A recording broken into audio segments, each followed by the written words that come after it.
Bonjour chers élèves, alors aujourd'hui on va voir la dernière de nos 4 opérations sur les fractions qui est la division de fractions. La division de fractions, il y a un truc pour la faire, mais avant de te parler du truc, je veux te montrer le sens de où est-ce que ça vient ça. Donc je vais prendre le dernier exemple, je te demande de ne pas noter ce que j'écris, mais vraiment juste écouter ce bout-là. Par la suite, on le refera avec le truc. Donc maintenant, la division de fractions, ce qui est important, c'est que ça normalement, c'est une opération qui demande un dénominateur commun. Pourquoi? Parce que je veux savoir combien de fois 2 cinquièmes entre à l'intérieur de 16 quinzièmes. Puis pour savoir combien de parties rentrent dans une autre, ça me prend des parties égales. Donc, normalement, j'ai besoin d'un dénominateur commun. Donc ici, je vais travailler, je vais tout mettre ça sur 15. J'ai choisi cet exemple-là stratégiquement pour pas que ce soit trop compliqué de trouver le dénominateur commun. Ici, j'ai 16 quinzièmes. Donc, c'est 16 quinzièmes. La deuxième, il va falloir que je fasse fois 3 de 1 à l'autre pour trouver mon dénominateur commun. Fois 3, donc 2 fois 3 va me donner 6. Et là, dans le fond, j'ai, au niveau du sens, 16 parties, supposons, d'une tarte qui est séparée en 15. Donc, dans le fond, j'ai une tarte complète divisée en 15 plus une autre partie. Et combien est-ce que j'ai de 6 parties qui peuvent rentrer dans ces 16-là? On s'entend que ça n'arrive pas juste, mais ça, c'est le principe de la chose. Donc, au final, ce que je dois faire, c'est faire combien de fois des 6 parties rentrent dans 16. Je dois faire 16 divisé par 6, parce que ce sont toutes des quinzièmes. Et au final, ce que ça me donne 16 sixièmes. Parce que je te rappelle que la fraction, la barre de fraction, signifie une division. Donc, si je fais 16 divisé par 6 et que ce sont toutes des quinzièmes, 16 divisé par 6, ça me donne 16 sixièmes. Et comme c'est 16 sixièmes, bien, je peux tout simplement réduire. Si je réduis ça, ça va me faire, en divisant par 2, 8 tiers. Et si je sors les entiers, ça va me faire 2 entiers et 2 tiers. Tu te souviens de tout ça, 2 entiers et 2 tiers? Ça, c'était au niveau du sens. Maintenant, ce qu'on va faire ensemble, là, tu n'as pas écrit ça, moi, j'efface tout ça, puis là, je te montre le truc. Le truc, c'est que pour le faire rapidement, ce qu'on fait, c'est qu'on transforme la division en multiplication de l'inverse. Donc, multiplication de l'inverse, qu'est-ce que ça veut dire? C'est que je vais faire 16 quinzièmes. Ça, j'y touche pas. L'opération, c'est diviser par 2 cinquièmes. C'est ça l'opération que je veux faire. Bien, ce que je vais faire, c'est que je vais transposer ça en multiplication, mais de l'opposé, c'est-à-dire un fois, mais pas fois 2 cinquièmes, fois 5 demi. Je switch numérateur et dénominateur. Ça va être important que tes entiers soient rentrés à ce niveau-là. Donc, une fois que ce switch-là est fait, ça devient l'opération la plus facile que j'ai à faire sur les fractions, parce que tu te souviens que la multiplication, je n'ai pas besoin de dénominateur commun. Là, je te rappelle, bien entendu, que c'est possible de réduire avant de multiplier. Faire 16 fois 5, je ne suis pas sûr que tu le sais que ça fait 80. Là. Donc, tu peux réduire. Comment je réduis?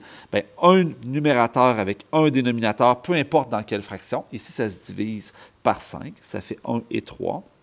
Je peux réduire 16 avec 2, ce qui me fait 8 et 1.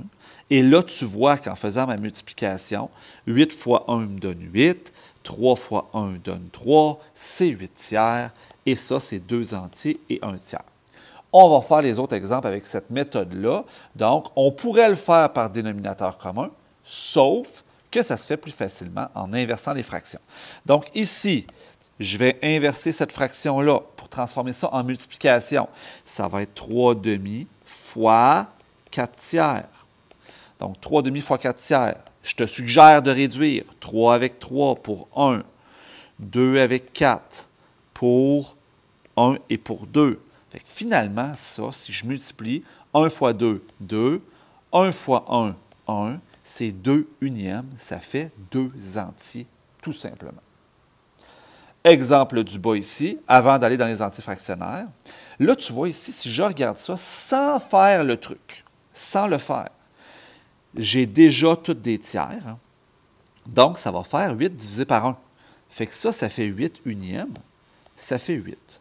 Mais si je le fais avec le truc, hein? Parce que j'avais déjà un dénominateur commun, mais si je le fais sans le truc, j'y pense pas. Là.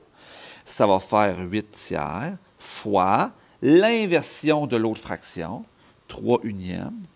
Je peux réduire les 3 qui donnent des 1. Ils s'annulent.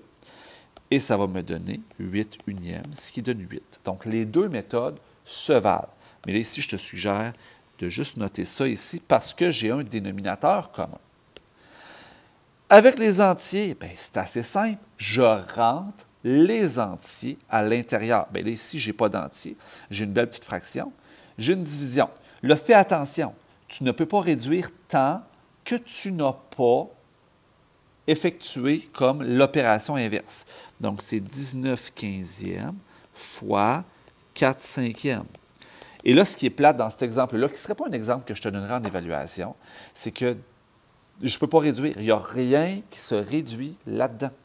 Donc, je dois faire 19 fois 4. Bien, moi, je sais là, mentalement que 19 fois 4, écris pas ça, moi, je fais 20 fois 4, ce qui se calcule rapidement. 20 fois 4, 80. Et j'enlève un 4 parce que j'ai un 4 de trop. Fait que ça fait 76 sur 15 fois 5. Bien, 15 fois 5, bien, moi, 15 fois 5, ce que je fais, c'est que je fais 10 fois 5, puis 5 fois 5. 10 fois 5, 50. 5 fois 5, 25. Ça fait 75. Donc, c'est 76 sur 75. Et ça donne un entier et un 75e. C'est comme si ça avait été organisé. Donc là, on va s'organiser pour avoir des nombres qui ont plus d'allure que ça en exercice et en évaluation. Prochain exemple. Oh, ici, j'ai des entiers qui n'ont pas de dénominateur. Bien, j'en mets un. C'est 5 unièmes. Et je vais faire multiplication par l'inverse. Donc, ma multiplication par l'inverse, ça va être 3 quarts fois 1 cinquième. 3 quarts fois 1 cinquième, c'est, et là, je regarde si ça se réduit. Ça ne se réduit pas. 3 fois 1, 3. 4 fois 5, 20. 3 vingtièmes. Derniers exemples avec des entiers fractionnaires. Donc, je dois entrer les entiers dans la fraction. Donc, on entre les entiers dans la première fraction. 2 fois 8, 16, plus 3, 19. C'est 19 huitièmes. Fois l'inversion de l'autre fraction, je te le rappelle. Donc, fois 3 demi. Je regarde si je peux réduire des choses. Il n'y a rien qui se réduit là-dedans. 19, c'est vraiment pas un beau nombre. Et là, je calcule. 19 fois 3, je te ramène mon truc. 19 fois 3, moi, je fais 20 fois 3. Ça fait 60 et j'enlève un 3. Fait que ça va faire 57. Sur, et 57 sur 8 fois 2, 16. Bon. Là, je dois réduire. Pas super. Hein? Donc, 16, bien moi, je sais que 3 fois 16, ça fait 48. Okay? Donc, ça va faire 3 entiers pour 48. Puis, il me manque 9 pour me rendre à 57. Donc, et 9 16e. Dernier exemple pour cette partie de matière-là. 2 et 3 septièmes divisé par 2. J'entre les entiers. Donc, 2 fois 7, 14, plus 3, 17 septièmes. Je ne divise pas par 2 sur 1, je fais fois une demi. Je regarde si quelque chose se réduit. Il n'y a rien qui se réduit, ni au numérateur, ni au dénominateur. Donc, 17 fois 1, 17. 7 fois 2, 14. Il ressort un entier de là. Il reste 3 quatorzièmes. Donc, à retenir, la division de fraction se fait avec un dénominateur commun. Mais il y a un truc qui permet de faire la multiplication par l'inverse. Faites attention d'avoir entré vos entiers avant de faire la multiplication par l'inverse, parce que si votre deuxième terme ici avait des entiers, bien, il faut que tu rentres tes entiers avant d'inverser la fraction, sinon ça ne fonctionnera pas. Donc, c'est ce qui termine nos notes de cours sur la division de fraction.